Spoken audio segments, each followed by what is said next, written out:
নমস্কার বন্ধুরা, আবার একটা নতুন রেসিপি নিয়ে চলে এসেছি। চলো দেখে নেওয়া যাক আজকের রেসিপিটা কি। খুব কষ্ট করে বানাতে হয়, সারা দিনে আমার মেয়েদের ঝামেলা চলতেই থাকে, ভিডিও করব কি। চলো সেই সব নিয়েই আমি ভিডিওটা শুরু করে দিলাম।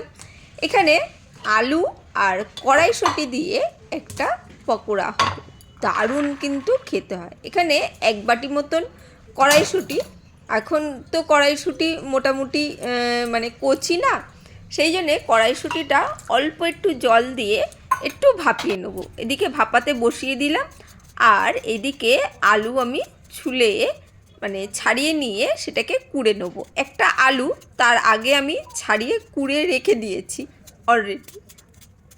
এটা 2 নম্বর আলু, তোমাদের দেখানোর জন্য এখন আমি মানে আলুর খোসাটা ছাড়িয়ে নিলাম, আর আলুটাকে গ্রেট করে নিচ্ছি গ্রেটার দিয়ে।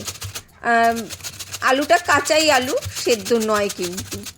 একবার অবশ্যই করে দেখবে, খুব তাড়াতাড়ি ঝটপট করে হয়ে যায়, আর এত দারুণ মুচমুচে হবে কল্পনা করতে পারবে না। আর একদম ঘরোয়া উপায়ে, ঘরোয়া জিনিস দিয়েই কিন্তু হচ্ছে, এমন কিছু বেশি জিনিস লাগছেই না। আলুগুলোকে গ্রেট করে নিয়েছি, সেইটাকে ভালো করে জলের মধ্যে ডুবিয়ে ভালো করে 2 থেকে 3 বার, যতক্ষণ না পরিষ্কার একটা জল আসে ততবার ভালো করে ধুয়ে নেব।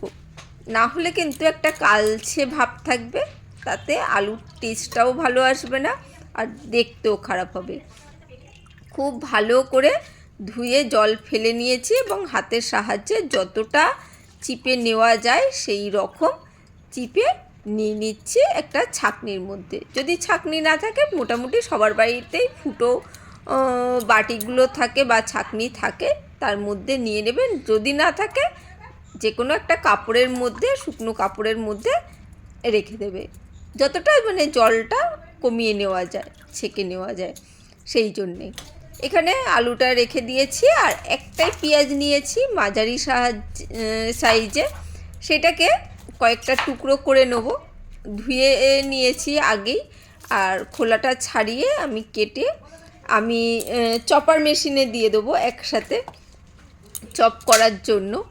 আর যদি চপার মেশিন না থাকে, তারা পেঁয়াজটাকে এবং কাঁচা লঙ্কাগুলোকে খুব কুচি কুচি করে কেটে নিতে হবে, একদম মানে যতটা পারবে মিহি কুচাবে, আর কিছুই না। আমি চপারের সাহায্যে কুচিয়ে নেব, কিন্তু তার আগে কয়েকটা টুকরো করে নিচ্ছি। টুকরো করে নিলে কি হবে, চপ হতে মানে খুব মিহি বেশ কুচি হতে চপার মেশিনে সুবিধা হবে। সেই জন্যে আলু, এই পেঁয়াজ এবং কাঁচা লঙ্কাটাকে সুন্দর করে কেটে নিচ্ছি। আর বটিতে বা ছুরিতে কাটলে যতটা পারবে মিহি কাটার চেষ্টা করবে। আর ওইদিকে কড়াইশুঁটিটা যেটা ভাপিয়ে নিয়েছি, হালকা করে সেদ্ধ করে নিয়েছি খুব, সেটাকে জল ঝরিয়ে রেখেছি, সেটাও চপার মেশিনে দিয়ে আমি চপ করে নেব।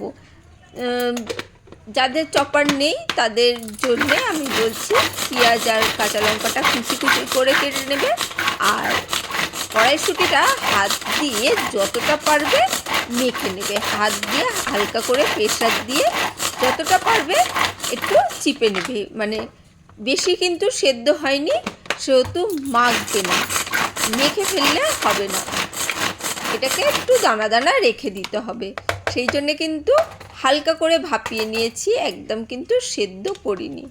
এরপরে আলুর সাথে এই যে দেখতেই পাচ্ছ কড়াইশুঁটিগুলো বেশ কিন্তু চেয়ে রয়েছে, এটাকে আমি আলুর সাথে মিশিয়ে একেবারে একটু জল ঝরাতে রেখে দিচ্ছি। পেঁয়াজ এবং কড়াইশুঁটি থেকে যদি কিছুটা জল বেরিয়ে থাকে, তাহলে ছাঁকনিতে রেখে দিলে কিছুটা জল বেরিয়ে যাবে। সেই জন্যে আলুর মধ্যে দিয়ে কিছুটা চিপে নিচ্ছি, যতটা পাচ্ছি চিপে নিচ্ছি, যে যদি জল বেরায় তাহলে সেই জলটা বেরিয়ে যাবে, মানে জলটা যতটা বেরিয়ে যাবে ততটাই করতে সুবিধা হবে জিনিসটা। একদম কিন্তু নতুন রেসিপি, অবশ্যই ট্রাই করো।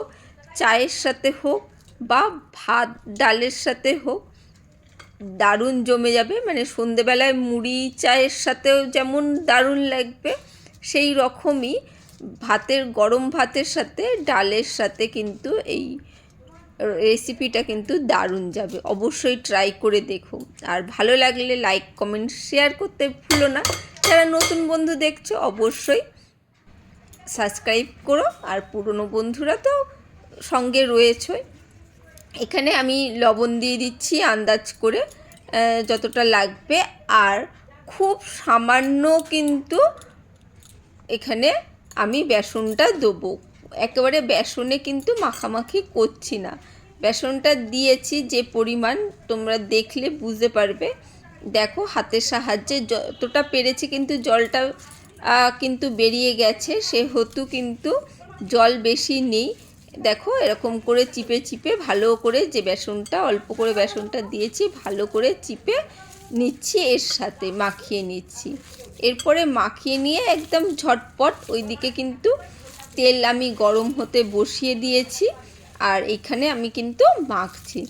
গ্যাসে অলরেডি তেলটা গরম হতে শুরু করেছে, মানে শীতকালে একটু তেলটা গরম হতে মানে দেরি হয়, সেই জন্যে আগে থেকে আমি গ্যাসে বসিয়ে দিয়েছি। আর হাতের সাহায্যে এইভাবে লাড্ডু লাড্ডু পাকিয়ে একটু চ্যাপটা করে রেখে আমি ভাজতে শুরু করে দেবো। তেলটা গরম হয়নি, সেই জন্যে এরকম চ্যাপটা চ্যাপটা করে, তোমরা অন্য লম্বা আকার দিতে চাইলেও করতে পারো, একটু চ্যাপটা করে নিচ্ছি। তাতে কি হবে, মানে যখন ভাজবো একদম সব জিনিসগুলোই কিন্তু কাঁচা, সেই জন্যে খুব সুন্দর করে ভাজতে হবে। আর ভাজা যখন শেষ হবে একবার অবশ্যই খেয়ে দেখো। বাড়িতে কিন্তু এই জিনিসগুলো সবগুলোই থাকে, কোনো এক্সট্রা মশলা দিইনি, এক্সট্রা কিচ্ছু দিইনি। খুব সহজে বেসন থাকে, আলু থাকে, শীতকালে কড়াইশুঁটি তো থাকে, পেঁয়াজ কাঁচা লঙ্কা এটা তো সব বাড়িতেই থাকে, লবণ সবার রান্নাঘরেই থাকে। আলাদা করে এক্সট্রা কোনো মশলা দিইনি, এই একদম সাধারণ জিনিসে একটা অসাধারণ কিন্তু রেসিপি তৈরি হয়। তেলটা গরম হয়ে গেছে, এখানে আমি এবারে দিয়ে গ্যাসের ফ্লেমটা একদম মিডিয়াম করে এইগুলোকে ভেজে নেব। হ্যাঁ, তেলটা গরম হয়ে যাওয়ার পর গ্যাসের ফ্লেমটা একদম মিডিয়াম রেখে একটু ধৈর্য ধরে ভাজতে একটু সময় দিতে হবে। তাড়াহুড়ো করে একদম ভাজা যাবে না, যাতে এর টেস্টটা দারুণ হয়ে যাবে। এই মিডিয়াম ফ্লেমে একটু ধৈর্য ধরে যদি ভাজো, দারুণ খেতে হবে। প্রথমেই আমি 3টে দিয়ে আমি হালকা করে ভাজতে রেখে দিয়েছি। এক পিঠ হলে তারপরে আমি উল্টে দেবো। একটু লালচে হলে সঙ্গে সঙ্গে আমি একদমই নাড়ানাড়ি করব না, কারণ একদম নাড়ানাড়ি করলে এটা কাঁচা, যেহেতু সব জিনিসগুলো খুব বেশি বেসন দিইনি, সেই জন্যে আটকে যেতে পারে, ধরে যেতে পারে, একটার সাথে একটা লেগে যেতে পারে। সেই জন্যে আমি একটু স্ট্যান্ড দিয়ে আমি দেখাচ্ছি, এই কারণে কতক্ষণ সময় লাগছে, তবুও স্পিডটা বাড়িয়েই কিন্তু বুঝতেই পারছো, তেলটা ফোটা দেখে স্পিডটা বাড়ানো রয়েছে। কতক্ষণ সময় লাগছে, মিডিয়াম ফ্লেমে ভাজছি বলে কিন্তু এতটা সময় লাগছে। দেখতেই পাচ্ছ আস্তে আস্তে কালার ধরা শুরু হয়ে গেছে। এরপরেই কিন্তু আমি হালকা করে উল্টে দেবো। আমি এটা এই জন্যেই ভিডিওটা একটু বড় হয়েছে, কিন্তু না দেখালে তোমরা বুঝতে পারবে না। আর তোমরা ওই যথারীতি কী করবে, তাড়াতাড়ি উল্টে দেওয়ার চেষ্টা করবে, আর মুচমুচে হয়ে উঠবে না। তখন বলবে, দিদি তুমি কীরকম রেসিপি দেখালে, যে জিনিসটা মুচমুচে তো হয়নি। সেই জন্যে কিন্তু একটু বড় করে একদম সহজ রেসিপি, এত সহজ রেসিপি জানি না তোমরা করেছো কি। যথারীতি এইগুলো উল্টে দিয়ে আবার কয়েকটা আমি পাশ দিয়ে দিচ্ছি, যাতে এই দিকেরগুলো ভাজা হয়, আর যেটা রয়েছে ফাঁকা সেইগুলোও ভাজা হয়। একটু টাইমটা দেখে বুঝতেই পেলে এতক্ষণ সঙ্গে রয়েছো, ভাজতে তো একটু সময় দিতে হবে। অবশ্যই ট্রাই করো, মানে গরম গরম ডাল ভাতের সাথে হোক আর মুড়ির সাথে হোক। আর ভালো লাগলে লাইক কমেন্ট শেয়ার করতে ভুলো না। আজকের জন্য টাটা, বাই বাই। আবার দেখা হবে অন্য কোনো দিন অন্য কোনো ভিডিওতে।